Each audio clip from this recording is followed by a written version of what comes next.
ಅಂಗೈಲಿ ನಿನ್ನ ಕೂಡಾಕಿ ಕಣ್ಣಲ್ಲೇ ನಿನ್ನ ಕಟ್ಟಾಕಿ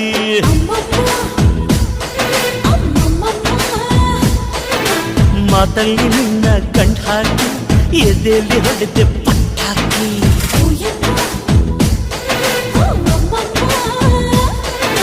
ಗಿಣಿ ಕಚ್ಚದ ಅಳಿಲು ಮುಟ್ಟದ ರುಚಿಯಾದ ಹೆಣ್ಣು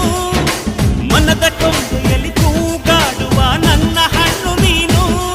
ಅಯ್ಯೋ ತಿಂದು ಬೇಗಿದರು ಆಸೆ ತೀರದ ಪಂಚಾಮೃತ ಇವಳು ವೈದ್ಯರಮ್ಮಮ್ಮ